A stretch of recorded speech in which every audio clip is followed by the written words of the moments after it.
On va essayer justement d'en savoir plus sur ce qui se passe en Iran. On va rejoindre tout de suite notre correspondant à Téhéran, Siavosh Razi. Bonjour Siavosh, dites-nous quelle est la situation sur place. Est-ce qu'il y a encore des frappes à Téhéran où vous vous trouvez? Non, là, depuis plusieurs heures, je n'ai pas entendu de nouvelles frappes. À Téhéran, en tout cas, dans les villes de province, visiblement, il y a eu d'autres frappes, notamment contre une école dans le sud du pays, dans la ville de Minab, où 57 écolières ont été tuées et 50 autres sont toujours sous les décombres. Je me suis rendu dans les rues de Téhéran il y a une heure, c'est-à-dire vers 18h30 heure locale, alors que la nuit commençait à tomber. Et les rues sont totalement vides. Il n'y a personne dans la rue. En dehors des forces de sécurité et des forces anti-émeutes qui sont déployées sur les grandes places, sur les grandes avenues, un dispositif sécuritaire très important.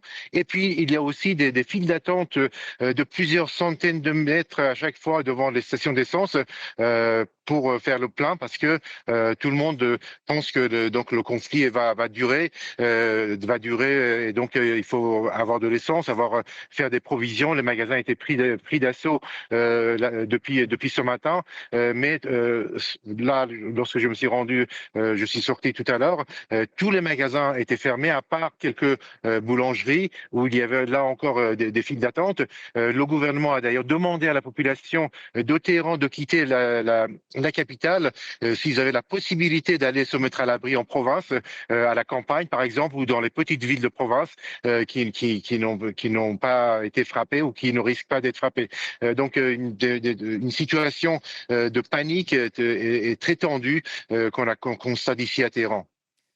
Siavosh, l'armée israélienne affirme avoir visé des réunions de hauts responsables iraniens. Est-ce qu'on sait qui était visé? Est-ce qu'on connaît l'état du président et de l'ayatollah Khamenei? Alors, les premières frappes, les premiers missiles qui ont touché Téhéran sont passés juste au-dessus de là où j'habite. 5 ou 6 missiles venant du nord et donc sont allés frapper ce quartier de Pasteur, qui est là où il y a le siège de la résidence du guide suprême iranien. À côté, il y a le palais présidentiel. Un peu juste à côté aussi, il y a le Conseil suprême, les bureaux du Conseil suprême de la sécurité nationale, les bureaux du chef de l'autorité judiciaire. Et donc, ces 6 missiles ou 5 missiles ont frappé ce quartier-là, un centre névralgique du pouvoir iranien. Très visiblement, ces missiles étaient destinés à tuer le guide suprême iranien, le président de la République, mais aussi des membres du Conseil suprême de la sécurité nationale, qui est dirigé par Ali Larijani et qui regroupe tous les hauts responsables politiques et militaires du pays. On ne sait pas si à ce moment-là, ces personnes se trouvaient sur les lieux.